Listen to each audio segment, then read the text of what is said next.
Meu caro concurseiro, minha cara concurseira, professor Guilherme Lemos da sua disciplina de atualidades. Eu estava esperando esse momento para revê-los, para nós trabalharmos os temas aí mais importantes e que obviamente tenham maior probabilidade de vir nos teus exames, nos teus concursos, nos vestibulares, país afora, tá bom? Hoje eu gostaria de trabalhar uma temática com vocês ainda não trabalhada.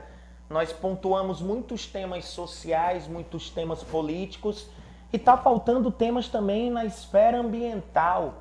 E aí eu gostaria de trabalhar com vocês algumas notícias relacionadas ao meio ambiente brasileiro, inclusive meio ambiente global, e gostaria obviamente de utilizar como arcabouço teórico dessa aula o próprio conceito de desenvolvimento sustentável ou sustentabilidade. Partir dessa premissa, tá bom?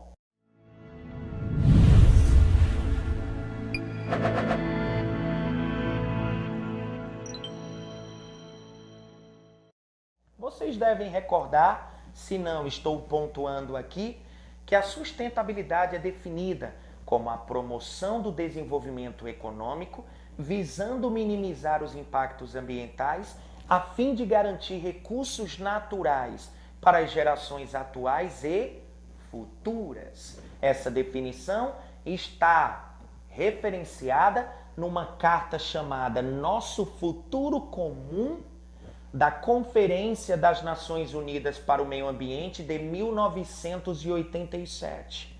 O pai dessa definição é um ambientalista chamado Lester Brown, tá certo? Essa definição surge em 1987. Presta atenção, professor Guilherme não está dizendo que a palavra sustentabilidade surgiu nesse documento. O que eu estou dizendo é que pela primeira vez a expressão sustentabilidade foi aplicada ao meio ambiente durante essa conferência, tá bom? Então, sustentabilidade, promover desenvolvimento econômico visando minimizar os impactos ambientais, a fim de garantir recursos naturais para as gerações atuais e futuras, tá bom? Uma das coisas que eu queria mostrar para vocês é que o conceito ele possuía 3 esferas. Algumas aulas atrás, inclusive, eu trabalhava 3 esferas da sustentabilidade: a econômica, a social e a ambiental. Na esfera econômica, ora, o que nós queremos? Construir um imperativo moral para as sociedades modernas, que é a ideia de preservação. Entretanto, eu só conseguirei fazer com que uma pessoa, um indivíduo, preserve os recursos naturais, que parte de uma necessidade, enfim, se ele, obviamente, melhorar suas condições gerais de vida, o seu padrão de vida. Então, nós comentamos que sustentabilidade na esfera econômica é uma melhor distribuição de renda. Na esfera social, a melhoria da qualidade de vida. E na esfera ambiental, a preservação dos recursos naturais. Só que agora foi construída uma 4ª esfera, a esfera cultural. O que significa dizer que agora as práticas sustentáveis devem partir do quê, galera? De determinadas premissas. Eu vou citar aqui 4. Ou seja, são práticas que devem ser ecologicamente corretas, economicamente viáveis, socialmente justa e culturalmente diversa, tá bom? Então, geralmente, quando forem citar alguma prática que na sua visão seja sustentável, observe se a empresa, se o indivíduo, se o movimento social está partindo dessas 4 categorias na prática, tá bom? Eu gostaria de trabalhar essa aula com vocês porque existe uma atividade econômica no Brasil que é responsável por 22% do produto interno bruto. Nós estamos falando da agropecuária. E aí eu queria fazer uma diferenciação com vocês. Muita gente confunde agropecuária com agronegócio. E aí cai num erro capital. Agropecuária é algo simples. É a junção das atividades de cultivo agrícola e produção de animais para o abate. Ok?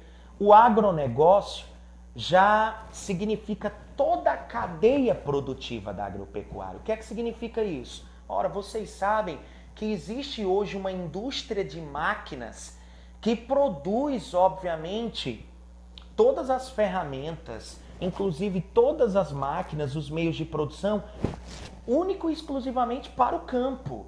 Então, hoje existe uma indústria de máquinas para o processo de mecanização no campo. Existe uma indústria, inclusive, científica, de pesquisa buscando sementes selecionadas, a revolução dos transgênicos. Existem empresas que produzem insumos como fertilizantes, adubos. Então, toda a tecnologia empregada nas atividades agropastoris significam o quê? O agronegócio.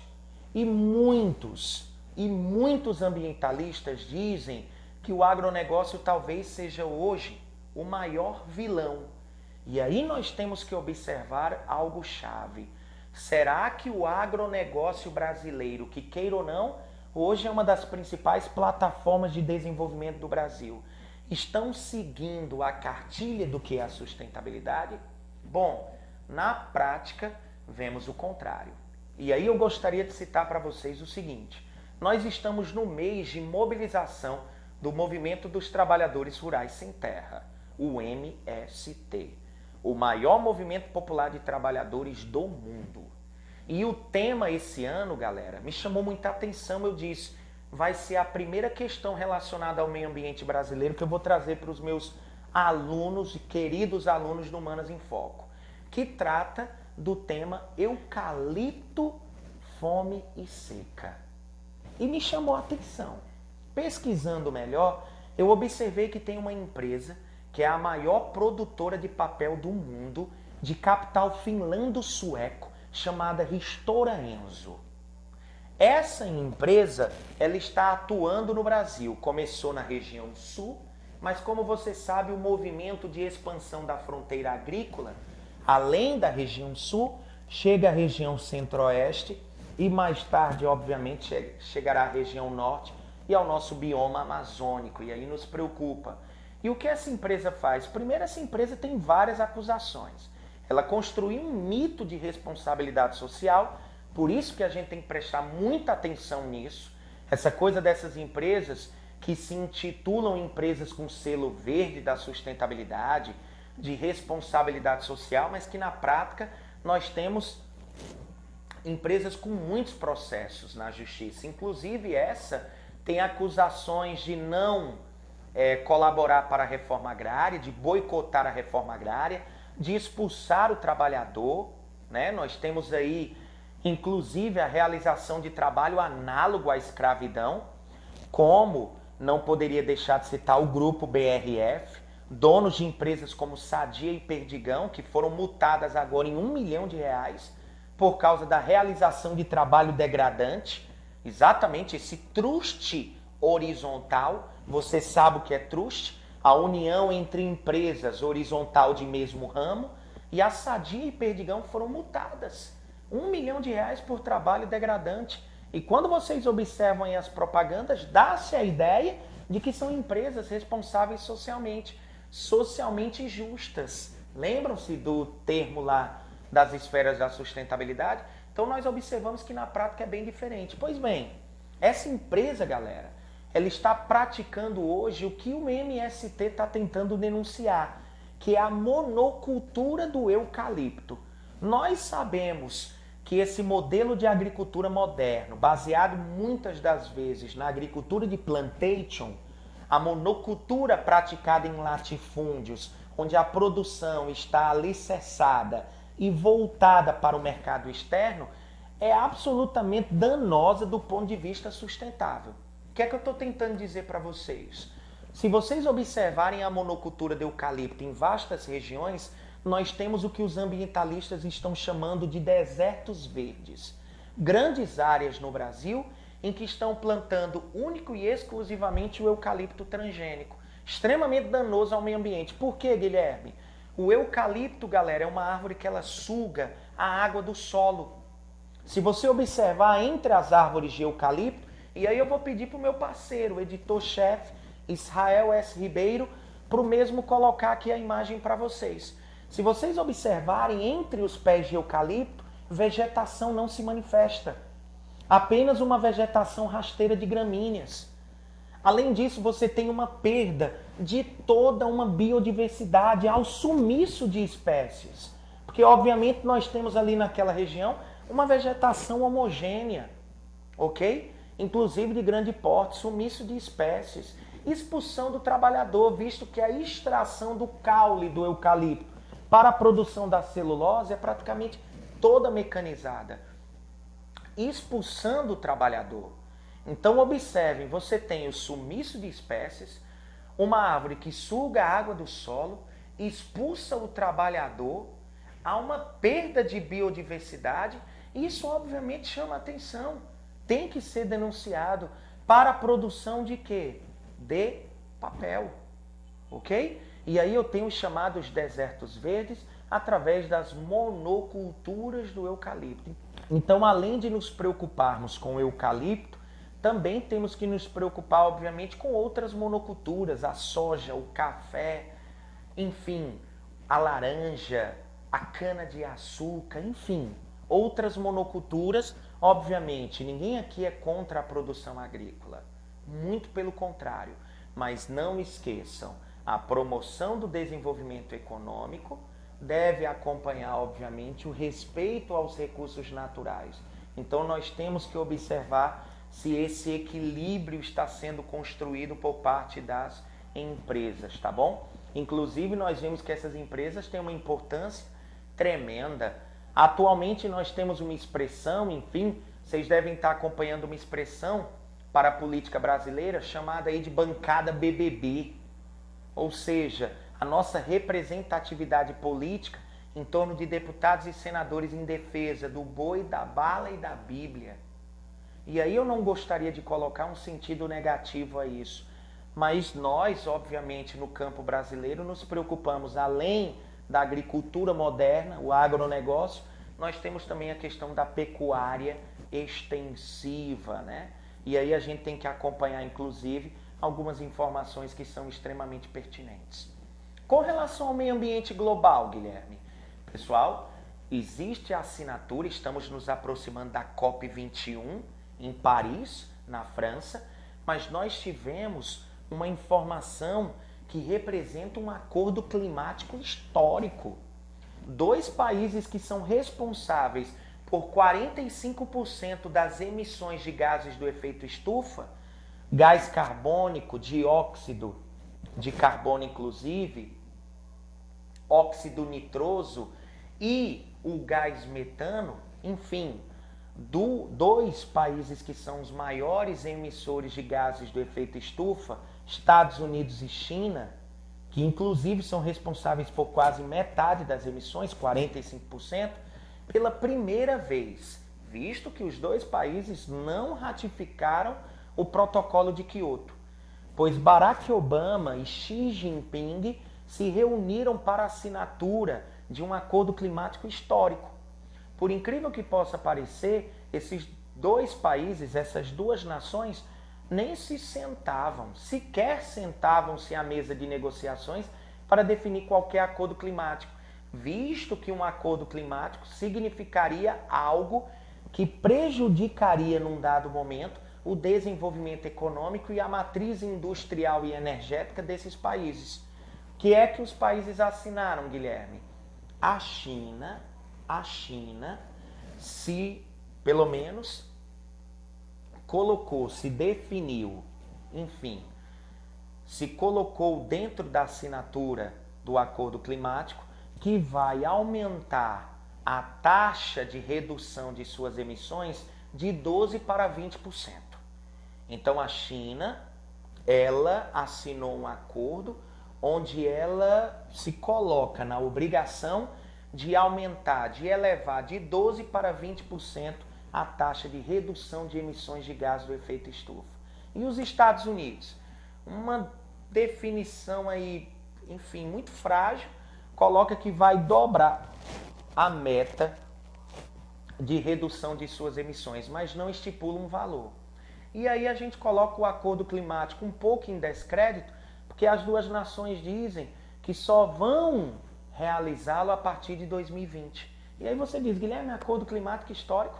Bom, foi dessa forma que a mídia e a imprensa se colocou. Mas é óbvio que nós observamos uma fragilidade e aí nós nos perguntamos, em 2020, será que não vão sentar novamente para mudar o acordo? Fica a perspectiva, tá bom?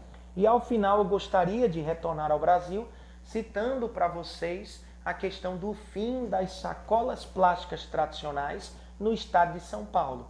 O estado de São Paulo foi pioneiro, não esqueçam, logicamente se inspirando no que os Estados Unidos e Europa estão fazendo, que é a utilização do chamado bioplástico, do material renovável biodegradável que está sendo utilizado na confecção das sacolas.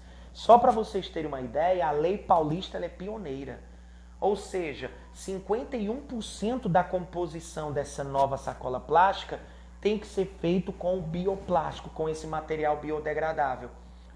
Só para vocês terem uma ideia, esse 51% é mais do que a própria lei americana, que coloca que a sacola plástica tem que vir com 44% de material renovável. Nossa lei, 51%. E qual é a ideia do Estado de São Paulo? É replicar. Caso a experiência seja positiva, obviamente essa ação vai ser replicada em todo o país. Lembrem-se vocês que algumas das cadeias aí de supermercados, obviamente, não oferecem a sacola plástica, mas ainda realizam a venda para o consumidor, né? E aí, enfim, vocês sabem que a decomposição na natureza dessa sacola plástica tradicional demanda um maior tempo, muito superior a essa sacola biodegradável, tá bom? São algumas informações que eu acho pertinentes. Atualidades, nós temos que lançar esses bizus. Vocês podem utilizar essas informações perfeitamente na sua produção textual como exemplificações, tá bom? E obviamente, nos concursos aí, enfim, nas turmas pré-vestibular, o assunto sustentabilidade sempre cai. Não esqueçam que o Brasil, inclusive, foi palco de uma conferência das Nações Unidas para o Meio Ambiente, chamada Rio+20. Rio+20 porque ocorreu 20 anos após a Eco 92, justamente na cidade do Rio de Janeiro. Para o mundo, ela ficou conhecida como Green National Fest. E vocês devem recordar que na cidade do Rio de Janeiro foi assinado também um acordo. Geralmente, ao final dessas conferências, os acordos são ratificados através de um documento. No caso da Rio+20, o documento foi intitulado de O Futuro que Queremos. Tiveram a assinatura de mais de 500 acordos, bilhões de dólares em investimento em sustentabilidade por parte das empresas, mas eu gostaria do grande finale. Vocês devem recordar que o prefeito do Rio de Janeiro, Eduardo Paes, diz que o Rio de Janeiro, sediando essa conferência, é uma cidade que se compromete a se tornar sustentável. E na proximidade aí das Olimpíadas de 2016, vocês recordam que em maio de 2012 foi desativado o maior aterro sanitário, que na realidade era um lixão, um depósito a céu aberto de material orgânico e inorgânico, que era o aterro sanitário de Jardim Gramacho, que apareceu inclusive no documentário que eu recomendo a vocês, Lixo Extraordinário, do artista plástico Vic Muniz, em que esses retratos do lixo inclusive aparecem na vinheta da novela Passione, e o lixão inclusive, cenas são rodadas de uma novela chamada Avenida Brasil, vocês devem recordar. Então a Globo, aí, essa emissora de TV, ela já chamava a atenção para a desativação do aterro sanitário de Jardim Gramacho, onde mais de 3.000 catadores de material reciclado foram indenizados, e na minha opinião um valor muito abaixo do que deveria, né, ser entregue aos catadores, R$3.000, e na realidade o que deve ocorrer ali é uma dispersão desses catadores para os outros 199 lixões que a cidade possui. Então, Eduardo Paes, se você tem o compromisso de tornar o Rio de Janeiro uma cidade sustentável até as Olimpíadas, você tem um trabalho árduo pela frente, tá bom? E por que você está citando isso, Guilherme? Porque recentemente uma medida provisória número 651 pedia o adiamento do prazo e prorrogação, enfim, do tempo aí para as prefeituras terminarem, né?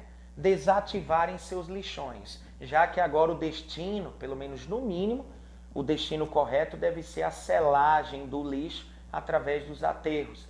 E aí algumas prefeituras ainda não desativaram seus lixões e eles pediram uma prorrogação do prazo.